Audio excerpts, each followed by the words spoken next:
बहुत अच्छी जा रही है। आइए उनके एक बहुत ही अच्छे क्रिकेटर वकास मकसूद, उनसे बात करते हैं और पूछते हैं कि मुत्तहिदा अरब इमारात में जब वो खेल रहे हैं तो उनको कैसा लग रहा है और इस्लामाबाद यूनाइटेड की परफॉर्मेंस को ओवरऑल वो कैसा देखते हैं। अस्सलाम वालेकुम। वालेकुम अस्सलाम।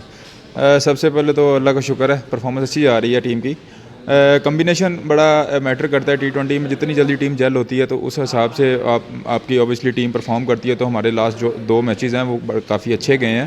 जी। तो काफ़ी कॉन्फिडेंस है और टीम मैनेजमेंट की तरफ से काफ़ी सपोर्ट है और टीम जेल हो रही है। देखिए, पाकिस्तानी खिलाड़ी और दूसरे इंटरनेशनल खिलाड़ी भी आपके साथ शामिल हैं, तो ऐसी सूरत हाल को आप कैसा देखते हैं और क्या कुछ सीखने को मिल रहा है? जी बिल्कुल।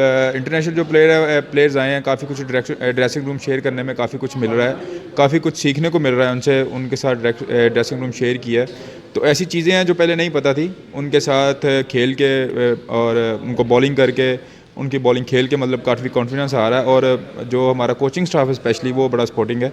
विकी भाई हैं, बॉलिंग कोच है, वो काफ़ी सपोर्ट कर रहे हैं। डीनो है, वो सब मतलब कोचिंग ओवरऑल सारा कोचिंग स्टाफ ब्रिलियंट है, बहुत वर्क कर रहा है हमारे साथ। यहाँ पे जब आप जाते हैं, ग्राउंड में जाते हैं, कोई चीज़ आपको मिस होती है? नहीं, ऐसा कुछ नहीं है, मिस नहीं है। बड़ा हमारे जो मैनेजर्स हैं, जो दूसरे सारा स्टाफ है, काफ़ी कोऑपरेटिव है, हर चीज़ प्रोवाइड करते हैं हमें। इस हवाले से हमें कोई शिकायत नहीं है इनसे। इस्लामाबाद यूनाइटेड के फैंस को कोई मैसेज देना चाहें तो? जी बिल्कुल। फैंस यहाँ पे भी जो हैं हमारे हाथ में, उनसे रिक्वेस्ट करता हूँ कि वो आएँ ग्राउंड में मैचेस देखें और इस्लामाबाद को सपोर्ट करें। जी, जैसा कि आपने देखा कि फैंस को एक ही मैसेज है कि ग्राउंड में आएँ, अपनी अपनी टीम को सपोर्ट करें। इस्लामाबाद यूनाइटेड का भी यही मैसेज है।